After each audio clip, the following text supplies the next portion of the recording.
नमस्कार, मैं सुरेंद्र सोरेन। आप देख रहे हैं द सोरेन शो और द सोरेन शो में आज हमारे साथ है खास मेहमान चाईबासा के विधायक दीपक बिरुआ, जो तीसरी बार झारखंड विधानसभा में चाईबासा का प्रतिनिधित्व कर रहे हैं। अगले कुछ दिनों में आदिवासी दिवस, विश्व आदिवासी दिवस करीब है। ऐसे में दीपक बिरुआ, जो आदिवासी क्षेत्रों से, आदिवासी बहुल क्षेत्रों से न सिर्फ जीतकर विधानसभा पहुंचते हैं, बल्कि खुद भी एक आदिवासी हैं और आदिवासी क्षेत्रों में इन्होंने न सिर्फ अलग राज्य के लिए संघर्ष किया है, अपनी स्टूडेंट लाइफ में भी इन्होंने संघर्ष किया और आज भी विधायक और जनप्रतिनिधि के रूप में इनका संघर्ष जारी है। तो हम उनका स्वागत करते हैं इस कार्यक्रम में और जानते हैं, समझते हैं कि आदिवासियों की ये जद्दोजहद, यह जंग कितने दिनों तक चलती रहेगी और आदिवासी आज कहाँ खड़ा है। इसके साथ साथ बहुत सारी राजनीतिक और गैर राजनीतिक मुद्दों पर भी इनसे हम बात करेंगे। तो स्वागत है आपका दीपक बिरुआ जी। स्टूडेंट लाइफ से आप संघर्ष करते रहे हैं अलग अलग मुद्दों को लेकर के, फिर राजनीति से जुड़े और राजनीति में आप विधानसभा की दहलीज तक पहुंचे। शुरुआत हम आदिवासियों के मुद्दों को लेकर के ही करते हैं। विश्व आदिवासी दिवस करीब है। क्या लगता है, आदिवासी आज जिस मुकाम पर खड़ा है, उस मुकाम तक पहुंचने के लिए उन्होंने जितनी लड़ाई लड़ी, क्या ये उनकी हासिल, जिन्हें जितना पाना था उतना पा लिया है या और अधिक उनके हिस्से में आना चाहिए था? देखिए, हम लोग जिस दहलीज पर आज खड़े हैं, तो देश आज़ाद की बात से ही हम लोग बात करते हैं कि देश में आज़ादी की बात से संविधान में जिस तरीके से आदिवासियों को, ट्राइब्स को एक संवैधानिक प्रावधान के तहत सुरक्षित, संरक्षित और उनके विकास के लिए एक प्रयास किया गया है, वो अभी तक आज़ादी के 75 या 73वें वर्ष में भी हमको लगता है कि सफल नहीं हो पाया। हमेशा 5वीं अनुसूची और इन सब मुद्दों की बात आप लोग करते रहे, चाहे सत्ता पक्ष में रहे हों या विपक्ष में रहे हों। ये 5वीं अनुसूची, 6ठी अनुसूची, पेशा जैसे कानून, विल्किंसन रूल्स, इन सब चीज़ों को भुला दिया गया। ये बात सही है। देखिए, कितना दुर्भाग्य की बात है, कितना अफसोस की बात है कि संविधान ये प्रावधान कर रहा है कि जो भी अनुसूचित क्षेत्र हैं, जो आदिवासी बहुल क्षेत्र हैं, चाहे 5th शेड्यूल के, खास करके चूँकि जिस राज्य में हम लोग हैं और जिस क्षेत्र से हम लोग बिलोंग करते हैं और जिस समुदाय से एक रिजर्वेशन के तहत एक विधानसभा में हम लोग आते हैं, 5th शेड्यूल एरिया के हम लोग हैं, तो मेरा कहना है कि उस एरिया के लिए संविधान ने पंचायती व्यवस्था पर रोक लगाई है कि पंचायत व्यवस्था का विस्तार नहीं है। तो उसके लिए पार्लियामेंट में 96 में भूरिया रिपोर्ट के कमेटी की रिपोर्ट के आलोक में पेशा कानून बनाया पार्लियामेंट में। ये सारे लोगों को मालूम है, जिसके लिए हम लोग पेशा को जान रहे हैं और ग्राम सभा की शक्तियां हैं, ऑटोनोमस डिस्ट्रिक्ट काउंसिल है, बहुत सारी चीज़ें हैं। तो 1996 में जो कानून पेशा बनाया गया, उसमें एक चीज़ कहा गया कि यदि इस कानून को शेड्यूल एरिया में, शेड्यूल एरिया जिस स्टेट में है जहाँ पे पेशा कानून को लागू होना है, 1 साल के अंदर यदि उस लेजिस्लेटिव असेंबली, वहाँ के गवर्नमेंट ने उसको एडॉप्ट नहीं कर लिया, उसके अनुकूल नियम को नहीं बनाया, तो स्वतः 1 साल के अंदर उस कानून को लागू माना जाएगा। तो हम मान सकते हैं कि लागू है। हाँ, मैंने वही मैं कहने जा रहा हूँ कि यदि वहाँ की सरकार या वहाँ की असेंबली 1 साल के अंदर यदि पेशा कानून को लागू नहीं करता है, तो स्वतः उसको लागू मानी जाएगी और लागू होगा। ये भी किया गया। और दूसरा क्या है कि 96 से लेकर के आज तक आप हिसाब करना, 96 से अभी 2022 हो रहा है, आप अनुमान लगा लीजिए कि कितना दिन हो रहा है। 28 साल हो रहा है। आदिवासियों को शक्ति देने के लिए, उनके डिस्प्लेसमेंट रोकने के लिए, उनके ट्रेडिशनल सिस्टम को बचाने के लिए, उसकी लैंग्वेज, सारा चीज़ों को बचाने के लिए जो स्पेशल कानून 5th शेड्यूल एरिया के लाया गया ट्राइब्स लोगों के लिए, उसको 28 साल में भी कोई भी सरकार ने, अभी भारत देश में 8 या 9 शेड्यूल स्टेट्स हैं, मान के चलिए, किसी भी स्टेट में पेशा कानून को लागू नहीं किया गया। तो यह संविधान एक धोखा है या संविधान का जो प्रावधान है दूसरे लोगों के लिए देशद्रोह के बराबर है कि नहीं है? यहाँ की चीफ सेक्रेटरी, यहाँ के तत्कालीन मुख्यमंत्री, इस सरकार के जो रहनुमा लोग थे, क्या इतने अंधा थे कि उस कानून को भी लोग समझ नहीं पाया और इस एरिया में उस कानून को लागू नहीं कर पाया? तो इसके लिए आप किसको दोषी मानेंगे? माने हम एक आप ही से पूछ रहे हैं कि ये तो संविधान का प्रावधान का उल्लंघन करना और पार्लियामेंट के कानून का लागू नहीं होना, ये तो अपने आप में बहुत बड़ा एक घटना है जो आदिवासियों को किस दृष्टि से लोग देखते हैं। उनके लिए कोई भी चीज़ है माने दूसरों का कोई अहमियत नहीं है। मतलब आदिवासी के लिए कोई कानून है तो दूसरों के लिए उस कानून का कोई अहमियत नहीं है, उसका कोई मतलब नहीं। चाहे उस कानून को लागू करे या उस कानून को तोड़े, दोनों ही परिस्थितियों में कोई मतलब नहीं रहा, कोई मतलब नहीं रहता, कोई मतलब।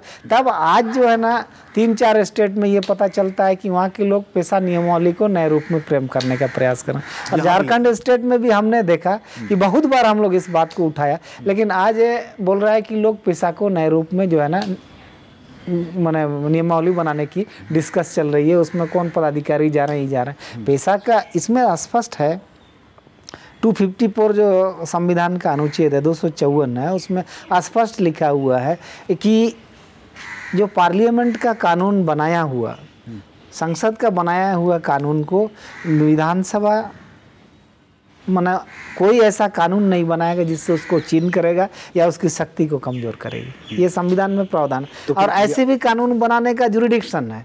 जैसे क्या है कि पंचायत जो है ना, जो केंद्र सूची में है, सेंट्रल सूची में जो चीज़ें हैं, विषय हैं, उस पर सिर्फ पार्लियामेंट कानून बना सकता है। जो स्टेट लिस्ट है उसमें जो है ना राज्य विधानमंडल कानून बना सकता है। और जो समवर्ती सूची है उसमें केंद्र सरकार और पार्लियामेंट और लेजिस्लेटिव असेंबली दोनों जो है ना कानून बना सकते हैं। और पंचायत ऐसा मामला है जिस पे भारत सरकार ही उस पर कानून बना सकता है संवैधानिक प्रावधान के अनुरूप। और भारत सरकार कह रहा है कि पार्लियामेंट, यदि पार्लियामेंट ने भी पेशा कानून 93 में बनाया तो उसकी असंगत या यहाँ की वो जो प्रावधान है उस पेशा कानून में, उसको तोड़ने, उसको छीन करने का अधिकार किस लेजिस्लेटिव असेंबली को कैसे 2001 में पंचायत राज अधिनियम बना दिया गया पेशा कानून के विपरीत में? ये तो अपने आप में राष्ट्रद्रोह के बराबर है, अपने आप में ट्राइब्स लोगों को ख़त्म करने का गंभीर साजिश लगता है। इसीलिए आज भी लोग जो पेशा कानून को नए रूप से फ्रेम करने का, नियमों बुलाने की बात कर रहे हैं, शुरू हुई है। ये एक आईवास है और यहाँ के ट्राइब्स लोग को और एक बड़ी धोखा देने का जो है ना प्रयास कर रहा है। हम ये नहीं कह रहे हैं कि आज की सरकार हो, तत्कालीन कोई भी सरकार 2000 से आज तक जितनी भी सरकारें आई है, कभी भी आदिवासियों के हित के लिए और उनके प्रावधान को लागू करने के लिए आज तक 1% भी कोई प्रयास नहीं हुआ। इसीलिए आदिवासी दिवस निश्चित तौर पर पूरा दुनिया के लोग मनाते हैं, हम लोग भी मनाते हैं और चाहते हैं कि आदिवासी एकता रहे, उनका सारा सिस्टम, उनका ट्रेडिशनल लैंग्वेज, सारा चीज़ें जो है ना उनकी ये विरासत बची रहे। लेकिन लगता है कि किसी दिन जो सरकार की स्थिति है पूरे भारत देश में या हमारे राज्य में, ये आदिवासी सिर्फ माने बोलने के लिए, आदिवासी सिर्फ मीडिया में दिखाने के लिए, बल्कि आदिवासी को बचाने, उनकी संस्कृति, उनकी भाषा, उनका ट्रेडिशन या उनके संविधानिक बचाने की बात, ट्रेडिशन भूल जाइए, उसे भी समान रूप से जिंदा रहने के लिए, जीविकोपार्जन के लिए अवसर देने के लिए भी कोई ईमानदार कोशिश नहीं नजर आती। नहीं, कोई कोशिश नजर नहीं आती। अब 28 साल में कानून बनाया हुआ को लागू नहीं कर पाया ये लोग, तो आप क्या उम्मीद कर सकते हैं? और आने वाला दिन में इनकी रिजर्वेशन का सवाल उठेगा। आज तो हम रिजर्वेशन पाते हैं तभी जाकर के एमएलए बनाए, जिस दिन रिजर्वेशन खत्म हो जाएगा उस दिन एक भी आदिवासी कहीं से एमएलए नजर नहीं आएगा। ये मेरा चैलेंज है, हम आपको बता दें। बिल्कुल, आदिवासी बहुल क्षेत्रों से भी गैर आदिवासी जीत करके आएंगे, ये मेरा भी दावा है। गैर आदिवासी जीत के आएंगे और 1% भी लोग जो है ना 0.1% भी लोग रिप्रेजेंट नहीं कर पाएंगे, लेजिस्लेटिव असेंबली हो या पार्लियामेंट असेंबली हो। आज जब प्रमोशन की बात आई इस राज्य में, संजोग से हमको जो है ना ST/SC लोगों को 2008 से लेकर आज तक जो है ना प्रोन्नति पे बाधित कर दिया गया था। जो भी अनरिजर्व पर उनको जाने से रोक लगाया, जबकि कोर्ट ने कभी मना ही नहीं किया। मेरिट में किसी भी आदमी को आप प्रोन्नति दे सकते हैं, लेकिन इस राज्य में ऐसा भी हुआ कि 2008 से 2022 तक किसी को प्रोन्नति नहीं दिया गया। तो कमेटी बनी थी जिस पे हमने रिपोर्ट किया था, पूरे राज्य में बवाल हुआ। जो माने बड़े माने पदाधिकारी रहे हैं, सरकारें नहीं हैं, उस पर उंगली उठने लगा। तो मेरा कहने का मतलब है कि जिनको राजनीति करना है या दिखावा करना है, उसके नाम से पैसा ऐंठना है और सारा चीज़ें करना है, तो ट्राइब्स की बात करेंगे, लेकिन हकीकत में उसको करेंगे नहीं। आज बीच में रोक हटी थी, फिर से उसकी नई संचिका बन रही थी, नई सूची बन रही थी, कुछ लोगों का प्रमोशन हो भी गया। वापस हाई कोर्ट ने सभी तरह की प्रोन्नति पर रोक लगा दी। यही मैं कहना चाहूँगा कि उस कमेटी की रिपोर्ट के आलोक में माननीय तत्कालीन वर्तमान मुख्यमंत्री हेमंत सोरेन जी ने इनिशिएटिव लिया और एक प्रयास हुआ, और जो चीज़ें पुरानी थी और जो सही चीज़ें थी, कोर्ट का जो आदेश था उसके अनुरूप उन्होंने काम करने का काम किया। और पूरे राज्य में जो 2008 से प्रोन्नति बाधित था उसको जो है ना फिर से चालू करने का काम किया, और चालू भी हुआ, उसका लाभ भी लोगों को मिला। लेकिन जानकारी प्राप्त हुआ कि कल ही लोग जानकारी दे रहे थे कि भाई इस तरह का मामला कोर्ट में हुआ है, हो सकता है फिर से कोर्ट में इस पर रोक लग जाए, और हमको लगता है कि मैंने इस पर रोक लगा है, ये पता चला है। लेकिन ये सब चीज़ें हैं, मैंने इसके पीछे मैंने बहुत बड़ी चीज़ें हैं, बहुत बड़ी चीज़ें हैं, बहुत बड़ी बड़ी बातें भी आपसे करनी है मुझे। एक छोटा सा ब्रेक का वक्त हुआ है, ब्रेक ले लेते हैं, फिर वापस आते हैं और जल्दी ही हम लौट रहे हैं और दीपक बिरुवा जी हमारे साथ हैं।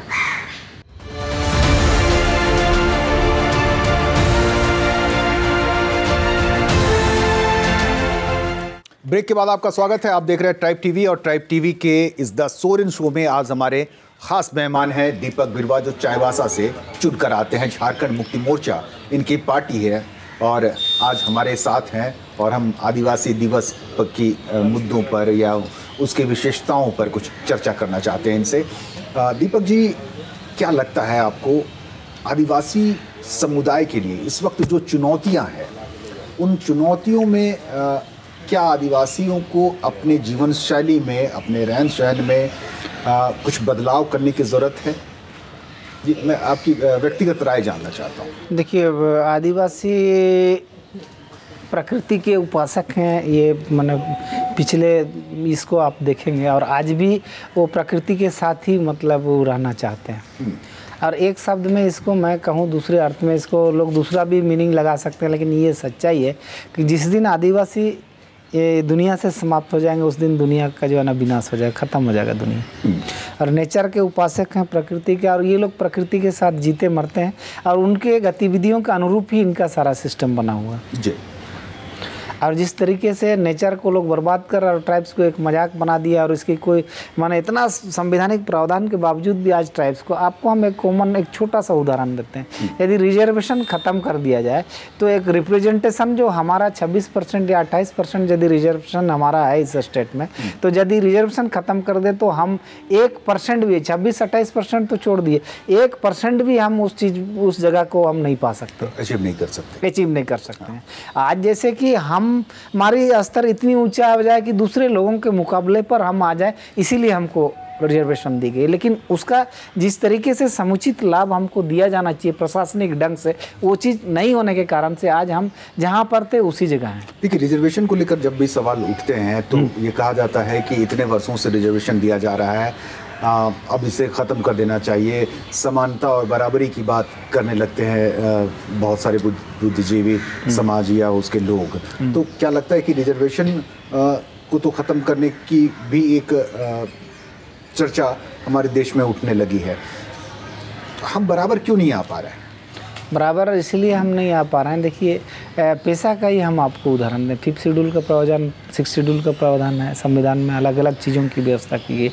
तो अब बताइए, आदिवासियों के लिए जो कानून बना है उसको लागू 28 साल में भी लोग नहीं कर पाया उसका एकदम 100% है उसके लिए कानून बना हुआ, उस कानून को भी लोग मानने के लिए तैयार नहीं। तो फिर आदिवासी कैसे बचेंगे, हमको बताइए। वो तो एक छोटा सा उदाहरण आपको बता दी। मैं फिर पहले सवाल पर आता हूँ। जंगल ख़त्म हो रहे हैं, ज़मीन वो भी ख़त्म हो रहे हैं या कम पड़ रहे हैं, तो क्या हमारी जंगल पर निर्भरता, ज़मीन पर निर्भरता, हमारी पारंपरिक खेती या व्यवसाय, इन सब चीज़ों को थोड़ा बदलने का नहीं, बदलना भी चाहिए, लेकिन उसका मतलब ये नहीं है कि हम सारी चीज़ों को जैसे ही हम बदलने लग जाते हैं हमारे सामने जो है ना मानो संकट पैदा हो जाता है। जैसे आपको हम बता रहे हैं, जैसे कृषि की बात उठ रही है, ट्रैक्टर हमारा कितना माने आदिवासी ट्रैक्टर खरीद सकता है और ट्रैक्टर से खेती कर सकता है। ट्रैक्टर सिर्फ ले लेने से माने ट्रैक्टर का संचालन करना, उसका उपयोग करना और उसको खेती के रूप में माने प्रयोग करना, ये बहुत सारा चीज़ें, उसमें पैसा भी है, उसमें ड्राइवरी है, उसमें ट्रांसपोर्टेशन है, उसका किस्ती, बहुत सारा चीज़ें। और ना ही उतने बड़े बड़े हमारे खेत हैं। आप देख लीजिए कि 80% लोग किसान हैं और किसान का वार्षिक आय कितना है और आज के तारीख में उसको खेती से कितना माने उपज से लाभ मिल रहा है, इस बात को भी हम, भारत देश आज़ाद हुई इतना साल हुआ लेकिन किसान की हर लोग बात किए, लेकिन किसान के लिए आज भी कोई ऐसा योजना नहीं है जो उसकी आर्थिक स्थिति को जो है ना दोगुना कर सके, उनकी स्थिति को बदल सके। वो अपने लिए तेल साबुन और स्वास्थ्य के लिए जो है ना जरूरत पड़ने पर डॉक्टर के पास नहीं कर सके, बच्चों का किताब वो नहीं खरीद पाते हैं ठीक ढंग से, हायर एजुकेशन की तो बात छोड़ दीजिए। तो ये सब चीज़ें हैं और अभी तो ये स्थिति है सरकार कर रही है। एक जानकारी मैं दे दूं कि चूँकि आदिवासी के पास जब तक हाल नहीं है, ट्रैक्टर तो ले नहीं सकते हैं, भाड़ा में भी उसको चला नहीं सकते हैं, यदि हाल बैल ही नहीं होंगे तो जो खेती से उसका परिवार चलता था, मतलब साल भर का जो उसको अनाज मिलता था वो भी नहीं मिलने लगा आजकल।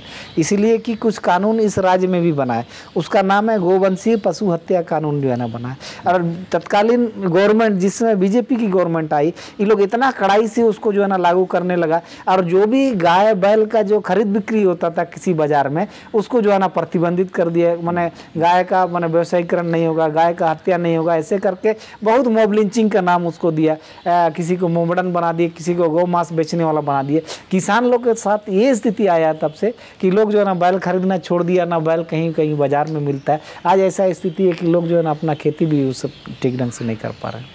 आप चाईबासा से आते हैं। चाईबासा दो वजह से पूरी दुनिया में जाना जाता है, एक माइंस और दूसरा उसके हरे भरे जो पहाड़ी इलाके हैं सारंडा, दोनों की ही बात करेंगे। माइनिंग चाईबासा के लिए अभिशाप साबित हुआ या वरदान? इसको मैंने अभिशाप ही कहेंगे, इसकी वरदान नहीं कह सकते हैं, इसलिए कि आज साउथ ईस्टर्न रेलवे मतलब सबसे ज़्यादा यदि कमाई करती है, आप देखिएगा तो साउथ ईस्टर्न रेलवे जो है ना कोल्हान से ही, चक्रधरपुर डिवीजन से, पश्चिमी सिंहभूम से ही जो है ना माने कमाती है। तो कारण क्या है कि जितना भी मालगाड़ियाँ निरंतर जो है ना 50 सालों से 70 सालों से माल खोदो और जो है ना माल बेचो वाला काम कर रहे हैं ट्रांसपोर्टेशन का, लेकिन जितना मिनरल वहाँ से ले गया, माइनिंग से ले गया, चाहे किसी भी रूप में ले गया, लेकिन वहाँ के लोगों के लिए आज भी बहुत बुरा स्थिति है। वहाँ के लोगों को सही रूप से ना रोज़गार मिल पाया, सही रूप से वहाँ का विकास हो पाया। और जितना चाहे रेलवे हो, चाहे माइंस ओनर हो या भारत सरकार हो, जैसे steel authority of India limited माने गुआ आयरन ओर है, वहाँ पर जो है ना मेगा तुबुरु किरीबुरु आयरन ओर है, जितना माने कमाई करते हैं, जितना उगाई करते हैं, उसका जो है ना 1% भी वहाँ के लोगों को जो है ना फ़ायदा नहीं मिल पाया। आज भी वहाँ के लोग, तो इसीलिए इसको हम वरदान नहीं कहेंगे बल्कि इसको अभिशाप ही कहेंगे। इसको क्या लगता है कि इन सब वजहों से आदिवासियों की दरिद्रता जो है, जिस विकास को हम की तस्वीर को देख रहे हैं या जिस तरफ विकास बढ़ रहा है, ये आदिवासियों के दरिद्र होने की बड़ी वजह बन गई? देखिए, सबसे बड़ी बात कि हम बार बार इस बात को बोल रहे हैं कि कोई भी सरकार हो, आदिवासियों की कोई भी बात होगी तो उसको कानून मानते ही नहीं। जैसे समता जजमेंट का मामला आया सुप्रीम कोर्ट का, माने संविधान पीठ का जजमेंट था, आज तक जो है ना समता जजमेंट शेड्यूल डिस्ट्रिक्ट के लिए मामला आया पूरे भारत देश में, लेकिन आज भी इस झारखंड में समता जजमेंट लागू नहीं। यदि समता जजमेंट लागू होता तो जिसके खेत में मिनरल होता वो आदमी जो है ना मालिक होता, और कोई भी मान लीजिए किसी को पट्टा या लीज भी देता तो उसका 22.5% उसको लाभांश का लाभ मिलता। तो आज तक इस राज्य में समता जजमेंट लागू नहीं हो पाया शेड्यूल डिस्ट्रिक्ट में। तो देखिए, जो कानून सुप्रीम कोर्ट के गाइडलाइन पर आई हो, जो कानून भारत के संविधान प्रावधानित करता हो, या जो कानून पार्लियामेंट द्वारा बनाया गया, ऐसा कोई भी कानून आदिवासियों के लिए बना होगा तो कोई भी सरकार आया वो कभी भी इस कानून को माना नहीं। यही कारण है कि आज आदिवासी जहाँ पर थे उससे भी माना बदतर स्थिति में आ गए हैं, और आने वाला दिन में जब रिजर्वेशन खत्म हो जाएगा तो आदिवासी इस दुनिया से ही समाप्त हो जाएगा और उसकी जनसंख्या, उसकी सारा सिस्टम जो है ना खत्म हो जाएगी। और आदिवासी को जेरवा ट्राइब्स जैसे अंडमान में लोग देखने के लिए जाते हैं देश विदेश से सैलानी है, उसी तरीके से आदिवासी को जो है ना, जैसे आज आदिवासी दिवस हम मना रहे हैं पूरा दुनिया में, हम लोग उसी दिशा में जा रहे हैं कि किसी दिन याद करेगा अरे आदिवासी दिवस उतना होता था ऐसे, और आदिवासी कैसे दिखते होंगे, क्या होंगे, उसके लिए लोग रिसर्च करना शुरू कर देंगे। हमको जैसा लगता है जो स्थितियाँ इस देश में। सारंडा की कहानी सुनेंगे आपकी। सारंडा जिंदा है? सरंडा जिंदा नहीं है। जैसे सरंडा में तो लोग बोलते थे कि एशिया का सबसे घना जंगल है, और सरंडा चूँकि हम लोग का तोलकोबाद और ये सारी चीज़ें हमारे पश्चिमी सिंहभूम और इसे उड़ीसा के बॉर्डर में आप देखेंगे तो वहाँ सूरज की रोशनी भी नहीं आ पाती थी, ऐसा स्थिति था जंगल का वहाँ पर। लेकिन आज आप देखेंगे माइंस के नाम से, ट्यूटोरियल फॉरेस्ट के नाम से, माने आज पूरा सरंडा जंगल जो है ना माने ख़त्म के कगार पर है। क्या जिस रफ्तार को देख रहे हैं आपको क्या अंदाज़ा लगता है कि कितने वर्षों में सरंडा ख़त्म हो जाएगा? 20 वर्षों में, 50 वर्षों में? यदि इसके लिए एक सामूहिक प्रयास माने सरकार के अलावा आम लोगों के द्वारा भी यदि प्रयास नहीं होगा तो सरंडा जंगल का जो इतिहास रहा है, सरंडा जंगल से जो पर्यावरण संतुलित रहता है और वहाँ का वन्य प्राणी आम जनजीवन प्रभावित रहता है, वो सारा चीज़ें और 10 साल के अंदर में समाप्त हो जाएगी यदि इसका सही प्रयास नहीं हुआ तो। चलिए, एक वक्त हुआ है फिर से छोटे से ब्रेक का। ब्रेक पर जाते हैं। ब्रेक के बाद जब लौटेंगे तो एक राजनीतिक हस्ती से राजनीतिक बातें होंगी। झारखंड में इन दिनों राजनीति बड़ी सरगर्मी और बड़ी तेज़ी से बदल रही है, तो अब राजनीति की तरफ शिफ्ट होंगे।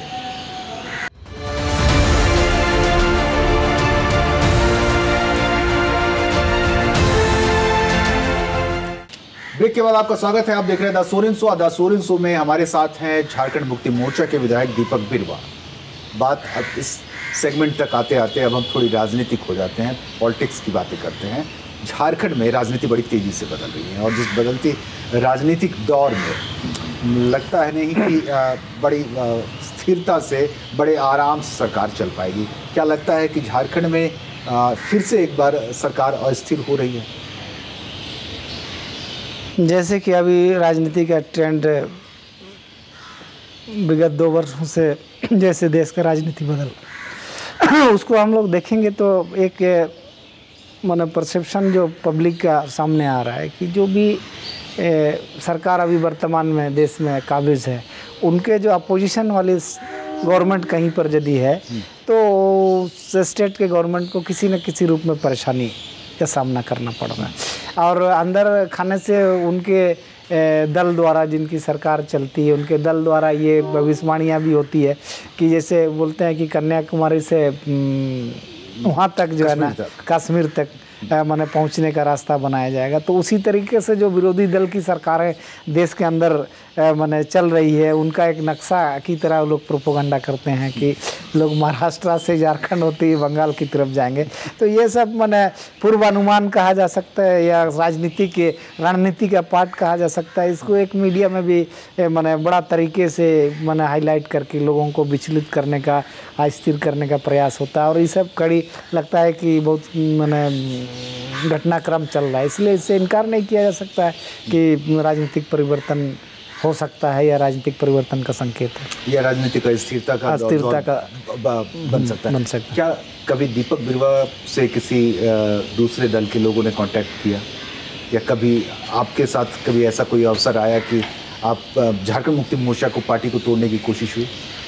नहीं, ऐसा मैंने हम अभी तक कभी प्रयास भी नहीं किए, क्योंकि जिस पार्टी के लिए जिससे ऑफर आया हो नहीं, ऐसा कोई ऑफर नहीं आया मेरे पास। कभी ऐसा स्थिति नहीं हुआ कि हमको दूसरे लोगों के पास जाना पड़े, या कभी, क्योंकि हम लोग का जो मुद्दा है और हम लोग जिस माने बैकग्राउंड से आते हैं और हम लोग का स्ट्रेटेजी एकदम स्पष्ट है, इसलिए दूसरे लोग बहुत जल्दी हम लोग के पास नहीं आ पाते हैं, क्योंकि हम लोग का कुछ चीज़ें एकदम स्पष्ट दिखता है कि इससे हम लोग इतर नहीं कर सकते हैं और इससे कोई कंप्रोमाइज़ नहीं कर सकते हैं।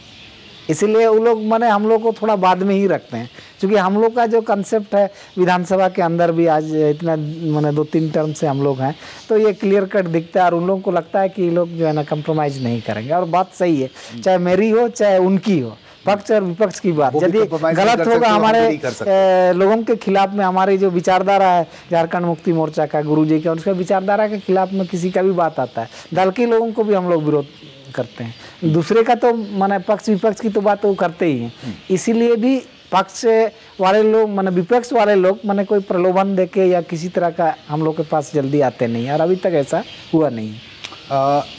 झारखंड एक बार फिर से कह सकते हैं हॉर्स ट्रेडिंग और खरीद फरोख्त की राजनीति का सेंटर के रूप में फिर से चर्चे में आया है। 3 विधायक कांग्रेस के पैसों के साथ पकड़े गए। अब वो पैसे खरीद फरोख्त के थे या किस मामले के थे ये तो मैं अभी दावा नहीं करता, लेकिन क्या इस तरह की चीज़ें झारखंड की राजनीति में जड़ से है, पहले से है? देखिए, चूँकि ये मामला सामने आया और ये घटना हुआ है, इस कारण से इसको अभी मैंने लोग इस पर सोच रहे हैं कि वास्तविकता क्या है। और ये बात सही है। आप मान लिए कि बंगाल की सरकार इस चीज़ों को देख रही है, वहाँ जांच कर रही है, तो उसके CID जांच कर रही है, तो उसके बाद ही इस पर पता लग जाएगा कि वो सरकार गिराने का एक पार्ट था या षड्यंत्र था, या फिर किसी कारणवश वो लोग माने कोई काम से गए थे, क्या है या स्पष्ट अभी कहना जल्दबाजी होगा। लेकिन विधायकों का कोई मतलब इस तरह के मामलों में जब कोई विधायक इन्वॉल्व होता है तो दूसरे विधायकों का सपोर्ट नहीं नज़र आता, जबकि दूसरे तरह के तमाम एक्चुअली ये हम कहेंगे कि ये कांग्रेस दल से लोग माने थे, तो कांग्रेस के दल में ही कुछ इस तरह की बातें आई है, उन लोगों ने इस पर कुछ आरोप लगाया है, तो इसलिए इस पर हमको लगता है कांग्रेस वालों से ही पूछना चाहिए, चूँकि हम लोग सहयोगी दल हैं और उस पर हम लोग उतना विशेष जानकारी नहीं ले पाए हैं, तो इसलिए इस पर कोई वक्तव्य देना उचित नहीं होगा मेरे ख्याल से। झारखंड मुक्ति मोर्चा में अब तीसरी बार विधानसभा पहुँचे हैं। मौका मिलना चाहिए था आपको, जो अलग अलग बॉडीज़ हैं, ठीक है, मिनिस्टर नहीं बन सके या नहीं बनाए गए, लेकिन बोर्ड निगम का अध्यक्ष बनाया जाना चाहिए था या दूसरी जगह, इन सब चीज़ों पर ही सरकार शांत है। देखिए, ऐसा नहीं है, क्योंकि अब तो एक निर्धारित है कि भाई इतना संख्या है तो इतना माने मंत्रिमंडल का ये होगा। ये मंत्री या कोई जगह देने की बात हो तो हम लोग उस बात पर विशेष ध्यान आज तक दिए नहीं और ऐसा सोचते भी नहीं है। लेकिन मेरा कहना है कि एक विचारधारा का माने ये भावना और जनता का जो माइंडेड है, जिस भावना को लेकर जनता हम लोगों को इस जगह पर पहुंचाया, उसकी भावना का कदर होनी चाहिए। और पार्टी का जो विचारधारा अलग राज्य का स्वरूप जो लोग देखा था, उस स्वरूप का अनुरूप जो है ना सरकार को काम करना चाहिए। हम लोगों को पद कोई मायने नहीं रखता है, लेकिन जो विचारधारा है और जो भावना है जनता का, उसके अनुरूप हम लोग को जाना चाहिए, ये हम सोचते हैं। सरकार झारखंड मुक्ति मोर्चा को या कह सकते हैं हेमंत सोरेन, शिबू सोरेन के लिए एक बहुत बड़ा स्वर्णिम अवसर था, जिस 5 साल के कालखंड में वो एक नई इबारत लिख सकता था। क्या लगता है कि हम इस मामले में आगे बढ़ रहे हैं या चूक गए? हमको लगता है कि चूँकि समय बहुत बलवान है, समय पार होने के बाद हम पछतावा करेंगे तो उसका परिणाम कभी नहीं निकल, लेकिन समय रहते यदि हम उस चीज़ को करने का प्रयास करते हैं तो वो जो है ना बेहतर अवसर होता है और वो जो है ना उसका पॉजिटिव साइन जाता है। इसलिए चूँकि अभी हम लोग थोड़ा बहुत ज़्यादा समय हम लोग का मैंने चला गया है, मैंने 5 साल में 2.5 साल या 2 साल 8 महीने जो है ना कम समय नहीं होता है। इसलिए हम लोग मैंने बहुत बेहतर स्थिति नहीं कह सकते हैं, लेकिन कुछ चीज़ें इस सरकार में हुआ है, ये हमारी सरकार ने, जैसे अभी यूनिवर्सल पेंशन जो ऐसे वंचित लोगों के लिए एक प्रयास हुआ है कि भाई जो लोग उसका लाभ नहीं ले सकते हैं, जो वृद्ध हैं, विधवा हैं, ऐसे लोगों को सहारा का ज़रूरत पड़ता है, उनके लिए जो यूनिवर्सल पेंशन है ये इस सरकार का बहुत बेहतरीन योजना है। और जैसे पेंशन वाली बात थी, पेंशन पुरानी जो पेंशन सरकार ने लागू किया, इसका भी बहुत सारे लोगों को मैंने इसका परिणाम दिखता है। उसके बाद नियुक्तियों का जो मामला है, नियुक्ति का जो मामला है वो बहुत पहले इस चीज़ों को क्लियर कर देना था, लेकिन वो संभव नहीं हो पाया। लेकिन अभी सरकार प्रयास कर रही है, उसमें कितना सफलता उसको मिलेगा उसका मैंने अभी हम लोग आकलन नहीं कर सकते हैं। सदन में यह सवाल उठा कि बगैर स्थानीय नीति के नियुक्तियां नहीं होनी चाहिए, जो झारखंडी लोग हैं, स्थानीय लोग हैं, वो वंचित हो जाएंगे। आपका क्या तर्क है, आपका क्या सोच है इस बारे में? ये बात सही है और ये बात भी सही है कि बिहार राज्य पुनर्गठन विधेयक जब पार्लियामेंट में आया तो उसमें ये कहा गया कि सेक्शन 54 में कि भाई जो भी विद्यमान कानून और एग्जिस्टेंस लॉ है बिहार का, वो झारखंड में तब तक माने लागू मानी जाएगी। ये बात सही था। तो बिहार में जो प्रावधान था माने नियुक्ति करने का, माने तृतीय 4th ग्रेड और अन्य चीज़ों पर, तो उसमें रोस्टर ऑलरेडी जिला का रोस्टर अलग से काम करती है, राज्य का रोस्टर अलग से काम करती है। और जो संवर्ग था मतलब कर्मचारियों का, जैसे 3rd एंड 4th ग्रेड को हमेशा वो लोग जिला संवर्ग माना और जिला स्थापना से उनकी ट्रांसफ़र पोस्टिंग और उनकी नियुक्ति की प्रक्रियाएं होती थी। और जो राज्य संवर्ग की थी उसको 2nd ग्रेड की और माने ऊंचा ग्रेड की जो भी चीज़ें हैं उस राज्य संवर्ग में आती थी। तो वो तो बिहार में आज भी लागू है और झारखंड में भी वो चीज़ लागू थी। तो ये लोग जो है ना गलत ढंग से इसको इंटरप्रेट करने के कारण में जो है ना आज ये राज्य को फंसाया गया। एक गंभीर राजनीतिक साजिश है इसमें, जो बाहर राज्य के लोग हैं यहाँ के लोगों को अवसर देना नहीं चाहते हैं, इसलिए हर बात को जो है ना उलझाने के लिए कानूनी पचड़े में या किसी भी रूप में इसको उलझाने का प्रयास किया। लेकिन आज भी जिंदा है जिला संवर्ग की बातें 3rd 4th ग्रेड में। यदि इसको जिला संवर्ग लेकर के स्थापना समिति को सरकार कैबिनेट से निर्णय लेके यदि इच्छा माने कर दे तो कोई भी आदमी इसको चैलेंज नहीं कर सकेगा। जिला संवर्ग की सारी नियुक्तियां जिला स्थापना से करने का सरकार निर्णय ले ले। हम समझते हैं कि 3rd 4th ग्रेड की नौकरियों पर ही इस तरह की स्थितियां आ रही, कोई भी विसंगति नहीं होगा। और जितने भी बैकलॉग हैं, जितनी भी रिक्तियां हैं, जिस जिला में जो चीज़ की जरूरत है उसको जो है ना सरकार बहुत आसानी से कर सकती है। उसको कहीं कुछ जाने बजट सत्र में सरकार ने आश्वासन दिया था कि हम बहुत जल्द स्थानीय नीति बना देंगे और वो स्थानीय नीति के निर्माण के लिए एक कमेटी का गठन करेंगे। ना कमेटी गठित हुई और मानसून सत्र भी चला गया। हम तो आपको स्पष्ट बोल रहे हैं, इसमें कमेटी बनाने की भी जरूरत नहीं, कुछ नहीं। आप जो है ना संवर्ग बांट दीजिए, राज्य संवर्ग और जिला संवर्ग को अलग कर दीजिए। जिला संवर्ग को आप नियुक्ति का माने स्थापना को माने सरकार से निर्णय लेकर के आप दे दीजिए। फिर कहाँ कौन कोटा और कौन नियोजन नीति की बात है। मान लिए आप बोल रहे हैं कि भाई 75% लोगों को निजी संस्थानों पर, निजी उद्योगों पर जो है ना 75% आरक्षण हम देंगे, यही ना आप कह रहे हैं। लेकिन सवाल ये उठता है कि कौन स्थानीय है, कौन अस्थायी व्यक्ति है, उसको आप परिभाषित नहीं कर रहे हैं। उसका आधार क्या होगा? आधार क्या होगा? तो भाई आप जो कानून जिसके लिए बना रहे हैं वो कौन आदमी है जो कौन चिन्हित करेगा कि यही है कि वो है? तो इसीलिए जो पुराना जो था कि जिसके पास भू अभिलेख होगा लास्ट सर्विस सेटलमेंट का, वो यहाँ का मूल निवासी होगा और वही एक नियुक्ति का आधार होगा 3rd 4th ग्रेड में, चाहे निजी कंपनियों में। यदि इसको आप करते हैं, चूंकि ऐसे आप आदमी को पहचान नहीं पाइएगा, किसी का माने जातीयता, किसी की मतलब पुरानी चीज़ें आप यदि खतियान जो है ना आपको झूठ नहीं बोलेगा। और लास्ट सर्विस सेटलमेंट को यदि आप आधार बनाते तो इस राज्य के जो लोग जिस मकसद के लिए इस राज्य का निर्माण करवाया उसको 100% उसका लाभ मिलता है। इसीलिए जो आज जो पूरे राज्य में आंदोलन चल रही है इसको लेकर के, इसको जो है ना सरकार को करना चाहिए और ये यहाँ का मांग है। और यहाँ माने किसी भी आदमी को बाहर भेजने का, किसी तरीके से परेशान करने की बात नहीं, लेकिन इस राज्य के मूल निवासियों का जो अधिकार है, उनकी जो पहचान है, उसके लिए जो है ना ये ज़रूरी है कि वो जो है ना माने स्थानीयता परिभाषित और इसी आधार पर होना चाहिए। एक फिर से वक्त हुआ है ब्रेक का, ब्रेक पर जाते हैं और उसके बाद फिर तुरंत वापस आते हैं।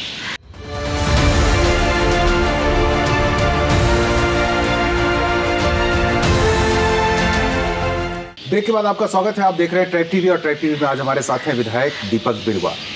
झारखंड की बड़ी दशा, दुर्दशा जो भी कह लें, बड़ी अजीब है।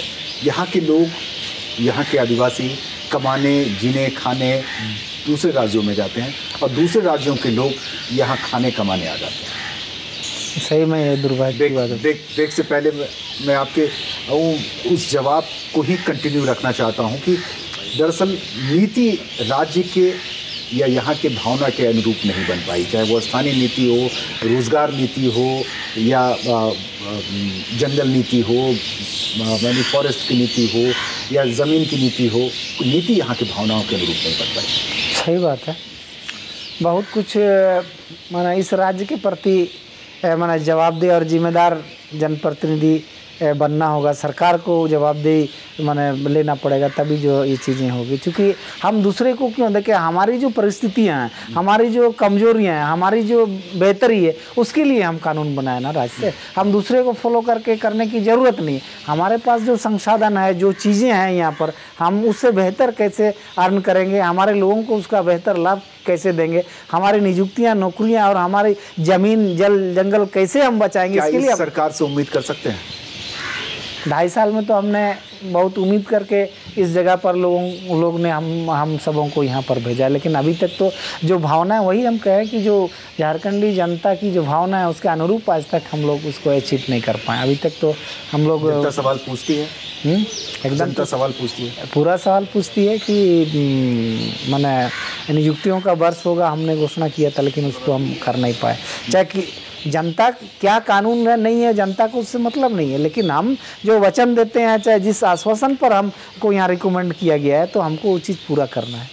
क्या हमारी ज़मीन बच रही है इस सरकार में, या हमारी ज़मीन वैसे ही लूटे जा रहे हैं, हमारे जंगल वैसे ही?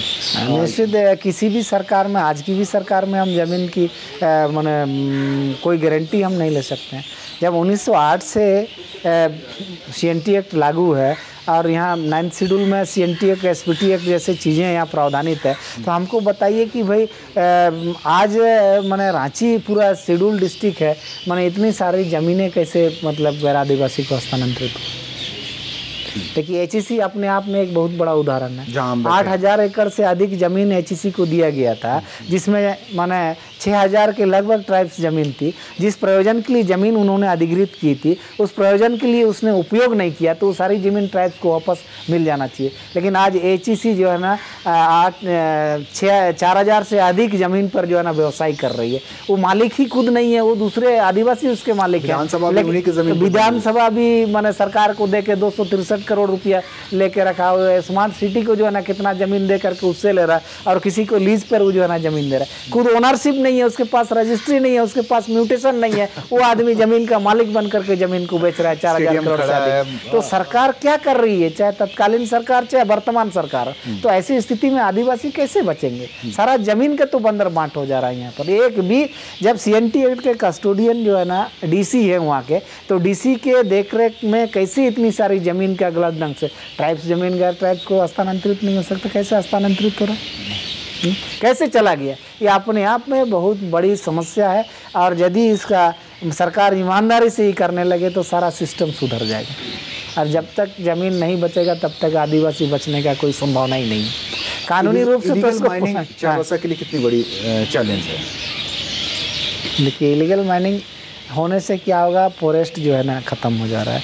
इलीगल माइनिंग होने से क्या हो रहा है, पोल्यूशन ख़राब हो रहा है। इलीगल माइनिंग होने से क्या हो रहा है कि बाहर के लोग वहाँ पर पूरी तरीके से आ जा रहे हैं, और वहाँ के लोगों के लिए कोई डेवलपमेंट और उनके माने ये के लिए कोई काम नहीं हो पा रहा है। तो फिर वो माइनिंग होना और वहाँ से राजस्व का उगाही करना, वहाँ के लोगों के लिए 1 रुपये का फ़ायदा नहीं। तो फिर माइनिंग करके क्या फ़ायदा वहाँ? कहते हैं लोग कि देश हित में है, देश हित में है, देश हित में है, माने आप इसको बर्बाद करके दूसरे को फ़ायदा पहुँचाएं, ऐसा तो नहीं करना चाहिए। ठीक है, आपको देश हित के लिए हम माने दान कर रहे हैं। यहाँ HEC को यदि लोग दिया तो पहला माने भारत देश का हैवी इंजीनियरिंग कॉरपोरेशन बना, भारी संयंत्र का जो है ना कंपनी यहाँ स्थापित हुआ।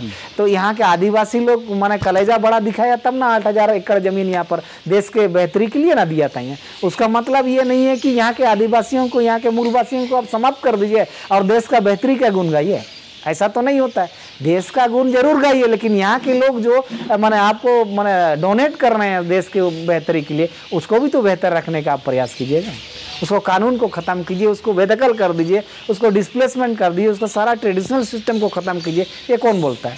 आज विधानसभा इतना बड़ा बना हुआ है, लेकिन कूटे और यहाँ का जो 12 गो विस्थापित गाँव है, एक आदमी वहाँ पर रोजगार नहीं पा रहा है। उसके लिए कोई आज तक जो है ना पुनर्वास का कोई काम नहीं हुआ। ये अपने आप में सरकार के लिए शर्म की बात है। राजधानी से 150 किलोमीटर है चाईबासा या कोल्हान, और यहाँ से 350 किलोमीटर है संताल परगना, लेकिन दोनों ही आदिवासी बहुल इलाके हैं, कोल्हान भी और संताल परगना में। फ़र्क क्या देखते हैं दोनों में? आज भी संताल परगना और कोल्हान का जिस तरीके से विकास होना चाहिए, विकास कहने का मतलब सिर्फ रोड, अस्पताल, स्कूल से नहीं हम कह रहे हैं। विकास का मतलब है उनके मतलब आर्थिक उत्थान से, उनके बौद्धिक विकास, उनके देश के दूसरे समुदायों के समकक्ष उनका जो माने स्थितियाँ हैं, उसको यदि आप कंपेरिजन करेंगे तो आज भी हम लोग सबसे निचले पायदान पर यहाँ के ट्राइब्स हैं, चाहे वो संताल परगना प्रमंडल के हो या कोल्हान प्रमंडल चाईबासा क्षेत्र के हों। लोग कहते हैं कि राजधानी के नज़दीक रहेंगे तो विकास की रोशनी ज़्यादा उन तक पहुँचेगी। संताल परगना बिल्कुल उस छोर पे है, हालांकि कोल्हान भी इस छोर पे है, लेकिन राजधानी के करीब है। ऐसा नहीं है कि यदि सरकार की सोच सही हो जाए और वहाँ के भौगोलिक दूरी कोई मायने नहीं, भौगोलिक दूरी कोई मायने नहीं रखती है। हर सुविधा उनको दिया जा सकता है, उनके विकास के लिए हर संभव प्रयास किया जा सकता है। सरकार कल्याणकारी का मतलब ही वही है, चाहे वो 5 हो चाहे 5000 हो, हर लोगों के कल्याण के लिए आपको योजना बनानी है, उसके बेहतरी के लिए आपको काम करनी है। दोनों की एक और ख़ास समानता है, विशेषता है, वहाँ भी इलीगल माइनिंग वहाँ के पारिस्थितिकी, वहाँ के लोगों के लिए सबसे बड़ा काल बना बैठा है और कोल्हान के लोगों के लिए भी। और दोनों ही तरफ अगर हम देखें तो आंखें मूंद बैठे हैं। और यही शायद यही वजह है कि दूसरी संस्थाओं को, सीबीआई, ईडी जैसी संस्थाओं को ये एक मौका मिल जाता है। जी निश्चित तौर पर, इसलिए कि शाह कमीशन भी आया जिसमें भारत देश के बहुत सारे ऐसे माइनिंग को जो है ना, इलीगल माइनिंग को बंद कराए और माना 200% पेनल्टी जो है ना लगाए। आज हमको लगता है कि इस माना झारखंड में कम से कम 20 ऐसे माइंस हैं या 20 से अधिक होंगे जिस पे इलीगल माइनिंग का आरोप लगा और 100 करोड़ से भी अधिक लोगों को पेनल्टी देना पड़ा। उसके बावजूद भी ये काम चाहे संताल परगना क्षेत्र में हो या सिंहभूम क्षेत्र में हो, ये इलीगल माइनिंग का काम हुआ है, जिससे फॉरेस्ट को भी क्षति हुआ है, सरकार की राजस्व को भी नुकसान हुआ है। और ईडी को हम इसलिए गलत नहीं कह सकते हैं कि यदि किसी को बिना कारण से परेशान किया जाए तो उसको आप कह सकते हैं कि भाई इसमें राजनीतिक माने ये है या इस पर जो है ना दूसरे मतलब मकसद के लिए किया जा रहा है। लेकिन यदि कोई करे और उस पर माने उसको कोई चीज़ें मतलब मिलता हो तो इसको तो इनकार नहीं किया जा सकता। और निश्चित तौर पे इलीगल माइनिंग एक बहुत बड़ी समस्या है वहाँ के स्थानीय लोगों के लिए भी और सरकार के लिए भी, इसलिए कि इस पर अंकुश लगना चाहिए ताकि इसका लाभ लोगों को मिल सके। एक चर्चा और राजनीति में होती है कि केंद्रीय संस्थाओं का, सीबीआई, ईडी, सीआईडी तो स्टेट की है, लेकिन इस तरह की इनकम टैक्स जैसी संस्थाओं का दुरुपयोग हो रहा है। क्या आपको लगता है कि ऐसी बातें हैं? हाँ देखिए, ये बात उस समय भी हम लोग देखते थे, कांग्रेस के समय में भी, कि इस तरह की स्थितियाँ राजनीति में आई है और बहुत लोग माने उस दौर से गुजरे हैं।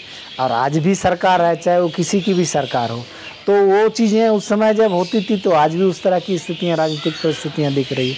इसलिए आप किसको गलत और सही कहा जाए ये जो है ना बड़ा कन्फ्यूजिंग है, इसलिए इस पर कुछ बोलना उचित नहीं होगा। लेकिन ये किसी चीज़ के लिए बना हुआ है तो उस चीज़ का तो काम लोग कर ही रहे हैं। हाँ, आखिर में एक सवाल आपसे पूछते हैं। आदिवासी दिवस की बातों से हमने यह मुलाकात शुरू की थी।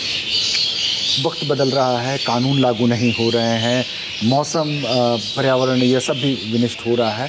ऐसे वक्त में जबकि सरकार का भी सपोर्ट नज़र नहीं आता है, तो ऐसी परिस्थितियों में आदिवासियों को क्या करना चाहिए जिससे आदिवासी अपने अस्तित्व को बचा सके? एक आखिरी सवाल और इसका जवाब जानना। क्योंकि इतना देखिए दिखाने में तो ऐसा है कि बहुत सारे चीज़ें है आदिवासियों को, लेकिन वो जब तक सरकारी मदद उनको, चूँकि आज जो रिजर्वेशन पाते हैं हम तो इसीलिए ही पाते हैं, सरकार हमको फायदा माने वो रिजर्वेशन देती है कि हम उतना सबल नहीं हैं, उतना अपने से वो चीज़ नहीं कर पाते हैं, इसीलिए हमको वो मदद करने के लिए वो चीज़ें प्रोटेक्शन हमको मिले, इसके लिए जो है ना हमको रिजर्वेशन किसी भी मामले में संवैधानिक रूप में, नौकरियों में, एमएलए एमपीज में खड़ा होने के लिए रिजर्वेशन इसीलिए दिए। लेकिन वो सरकार ही हमको सहारा देना आज तक जो है ना नहीं कर पाया, इस कारण से हमारी स्थिति ऐसी है।